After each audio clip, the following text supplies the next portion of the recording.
This guy is probably the most evil person ever. Seriously, I can't wait to share the things this dude said. I'm your host Yusuf, and these are the top 10 chilling things H.H. Holmes has said. Make sure you subscribe and ring that bell to get notified whenever we upload a new video. Anyways, let's talk. Number 10, his confession. While he was confessing to his crimes, H.H. Holmes said this: "I was born with the devil in me. I could not help the fact that I was a butcher, no more than the poet can help the inspiration to sing. I was born with the evil one standing as my sponsor beside the bed where I was ushered into the world, and he has been with me since." Whoa, that's intense.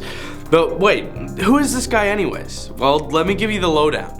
Herman Webster Mudgett, better known as Dr. Henry Howard Holmes, or H.H. Holmes, was an American con artist and serial executioner, the subject of more than 50 lawsuits in Chicago alone.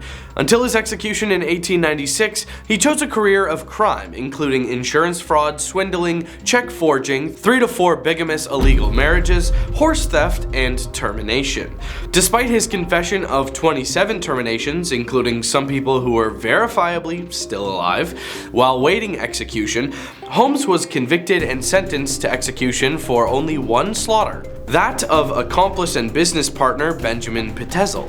It is believed he ended 3 of the Pitezel's offspring, as well as 3 other mistresses, the offspring of one of his mistresses and the sister of another. Holmes was executed on May 7th, 1896, 9 days before his 35th birthday. Number 9. When he basically said people are too stupid for him. While with a police officer being interrogated, Holmes just went out and said, "I will not pass away by the hand of man," which is a pretty confident thing to say while being interrogated and then later confessing to 27 executions. Let's take a deeper dive into his early life, shall we? Holmes was born as Herman Webster Mudgett in Gilmanton, New Hampshire on May 16, 1861, to Levi Horton Mudgett and Theodate Page Price, both of whom were descended from the first English immigrants in the area. Mudgett was his parents' third-born child. He had an older sister Ellen, an older brother Arthur, a younger brother Henry, and a younger sister Mary. Holmes' father was from a farming family, and at times he worked as a farmer, trader, and house painter. His parents were devout Methodists. Later attempts to fit Holmes into the pattern seen in modern serial executioners have described him torturing animals and suffering from abuse at the hands of a violent father, but contemporary and eyewitness accounts of his childhood do not provide proof of either. Number 8. When he expressed how it felt to be an evil person. While talking to a doctor, Holmes said, "It's fun to be a butcher," which is pretty creepy. Holmes arrived in Chicago in August 1886, which is when he began using the name H.H. Holmes. He came across Elizabeth S. Holton's pharmacy at the northwest corner of South Wallace Avenue and West 63rd Street in Englewood. Holton gave Holmes a job, and he proved to be a hard-working employee, eventually buying the store. Holmes purchased an empty lot across from the pharmacy where construction began in 1887 for a 2-story mixed-use building, with apartments on the second floor and retail spaces including a new pharmacy. A creditor of Holmes, named John DeBroyle, passed away of apoplexy on April 17, 1891 in the pharmacy. When Holmes declined to pay the architects or the steel company, Aetna Iron and Steel, they sued in 1888. In 1892, he added a 3rd floor, telling investors and suppliers he intended to use it as a hotel during the upcoming World's Columbian Exposition, though the hotel portion was never completed. In 1892, the hotel was somewhat completed with 3 stories and a basement. The ground floor was the storefront. Fictionalized accounts report that Holmes constructed the hotel to lure in tourists visiting the nearby World's Fair in order to remove them and sell their skeletons to medical schools. There is no evidence that Holmes ever tried to lure strangers into his hotel to end them, and in fact, none of his likely victims were strangers. Holmes did have a history of selling cadavers to medical schools. However, he acquired his wares through grave robbing rather than execution. That's much better. No moral issues there. Number 7. When he talked about insane people. Holmes used to work at an insane asylum, but was driven away from it. What did he have to say about his experience? Well, "This was my first experience with insane persons, and so terrible was it that for years afterwards, even now sometimes, I see their faces in my sleep. So in reality, Holmes is just a big scaredy cat, huh? Speaking of insane asylums, want to know where he went to university? Well, in 1882, he entered the University of Michigan's Department of Medicine and Surgery and graduated in June 1884 after passing his exams. While enrolled, he worked in the anatomy lab under Professor William James Herdman. He was then the chief anatomy instructor, and the two were said to have been engaged in facilitating grave robbing to supply medical cadavers. Holmes had apprenticed in New Hampshire under Nom Wright, a noted advocate of human dissection. Years later, when Holmes was suspected of being a butcher and claimed to be nothing but an insurance fraudster, he admitted to using cadavers to defraud life insurance companies several times in college. Gotta pay for the education somehow. Number 6. When he admitted how he would put people under. To end his victims and put them 6 feet under, Holmes said this to a Chicago paper: "I would give them potassium cyanide. Potassium cyanide releases hydrogen cyanide gas, a highly toxic chemical asphyxiant that interferes with the body's ability to use oxygen. Exposure to potassium cyanide can be rapidly fatal. It has whole body effects, particularly affecting those organ systems most sensitive to low oxygen levels: the central nervous system, or the brain, the cardiovascular system, the heart and blood vessels, and the pulmonary system, the lungs. Potassium cyanide is used commercially for fumigation, electroplating, and extracting gold and silver from ores. Hydrogen cyanide gas released by potassium cyanide has a distinctive bitter almond odor. Others describe a musty old sneaker smell, but a large proportion of people cannot detect it. The odor does not provide adequate warning of hazardous concentrations." Number 5. When he explained how his hotel had to work. "My idea is right. It will work. It must work." Holmes had said this about his hotel. Reports by the Yellow Press labeled the building as Holmes's execution castle, claiming the structure contained secret torture chambers, trapdoors, gas chambers, and a basement crematorium. None of these claims were actually true, though. Other accounts claimed that the hotel was made up of 100 rooms and laid out like a maze, with doors opening into brick walls, windowless rooms, and dead-end staircases. In reality, the hotel floor was moderately sized and largely unremarkable. It did contain some hidden rooms, but they were used for hiding furniture Holmes bought on credit and did not intend to pay for. The hotel was gutted by a fire started by an unknown arsonist shortly after Holmes was arrested, but was largely rebuilt and used as a post office until 1938. Besides his infamous execution castle, Holmes also had a one-story factory which he claimed was to be used for glass bending. It is unclear if the factory furnace was ever used for glass bending, because it was speculated to have been used to destroy incriminating evidence of Holmes's crimes. Number 4. When he explains his guilt. "There are none who do not believe I am guilty. I admit it freely.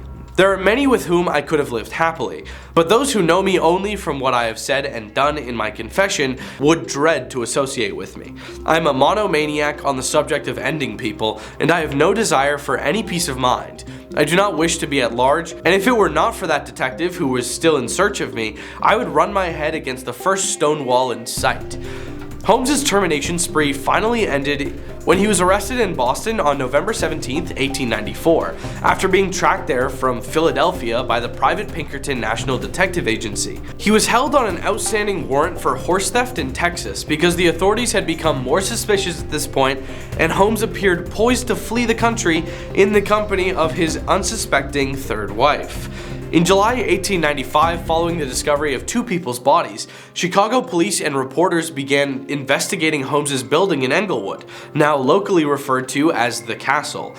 Though many sensational claims were made, no evidence was found which could have convicted Holmes in Chicago. According to Seltzer, stories of torture equipment found in the building are 20th century fiction. Number 3. When he said he was turning into the devil.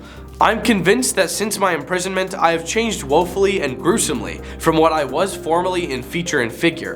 My head and face are gradually assuming an elongated shape. I believe fully that I am growing to resemble the devil, that the similitude is almost completed." With insurance companies pressing to prosecute him for arson, Holmes left Chicago in July 1894. He reappeared in Fort Worth, where he had inherited property from the Williams sisters, at the intersection of modern-day Commerce Street and 2nd Street. Here, he once again attempted to build an incomplete structure without paying his suppliers and contractors. This building was not a site of any additional removals. In July 1894, Holmes was arrested and briefly jailed for the first time on the charge of selling mortgaged goods in St. Louis, Missouri. He was promptly bailed out, but while in jail he struck up a conversation with a convicted outlaw named Marion Hedgepeth, who was serving a 25-year sentence. Holmes had concocted a plan to swindle an insurance company out of $10,000 by taking out a policy on himself and then faking his own passing. Number 2. When he described his love of fire. I've always found something peculiarly fascinating about fire, about its mysterious power and its destructive range. I've had such a liking for fire that I have frequently started conflagrations. Holmes promised Hedgepeth a $500 commission in exchange for the name of a lawyer who could be trusted. Holmes was directed to a young St. Louis attorney named Jephthah Howe. Howe thought Holmes' scheme was brilliant and agreed to play a part. Nevertheless, Holmes' plan to fake his own passing failed when the insurance company became suspicious and refused to pay. Holmes did not press the claim. Instead, he concocted a similar plan with Petezel. While working in the Chemical Bank building on Dearborn Street, Holmes met and became close friends with Benjamin Petezel, a carpenter with a criminal past who was exhibiting in the same building a coal bin he had invented. Holmes used Petezel as his right-hand man for several criminal schemes. A district attorney later described Petezel as Holmes' tool, his creature. Petezel agreed to fake his own passing so that his wife could collect on a $10,000 life insurance policy, which she was to split with Holmes and Howe. The scheme, which was to take place in Philadelphia, called for Petezel to set himself up as an inventor under the name B.F. Perry, and then be ended and disfigured in a lab explosion. Holmes was to find an appropriate cadaver to play the role of Petezel. Instead, Holmes removed Petezel by knocking him unconscious with chloroform and setting his body on fire with the use of benzene. In his confession, Holmes implied Petezel was still alive after he used chloroform on him, before he set him on fire. However, forensic evidence presented at Holmes' later trial showed chloroform had been administered after Petezel's passing, presumably to fake taking his own life to exonerate Holmes should he be charged with execution. Number 1. His last words. This is my favorite part. I get to tell you what they said just before justice is served. Well, Holmes said this: "Take your time, don't bungle it." Don't know what bungle means, but okay. In October 1895, Holmes was put on trial for the termination of Benjamin Petezel, and was found guilty and sentenced to execution. Following his conviction, Holmes confessed to 27 slaughters in Chicago, Indianapolis, and Toronto, and 6 attempted slaughters. Holmes was paid $7,500 by the Hearst newspapers in exchange for his confession, which was quickly found to be mostly nonsense. While writing his confessions in prison, Holmes mentioned how drastically his facial appearance had changed since his imprisonment. On May 7, 1896, Holmes was hanged at Moyamensing Prison, also known as the Philadelphia County Prison, for the slaughter of Petezel. Until the moment of his passing, Holmes remained calm and amiable, showing very few signs of fear, anxiety, or depression. Despite this, he asked for his coffin to be contained in cement and buried 10 feet deep, because he was concerned grave robbers would steal his body and use it for dissection. Holmes' neck did not break. He instead strangled until his passing slowly, twitching over 15 minutes before being pronounced gone 20 minutes after the trap had sprung. Thanks for watching. Leave a like and comment if you enjoyed this video, and we'll see you next time on Crime Time.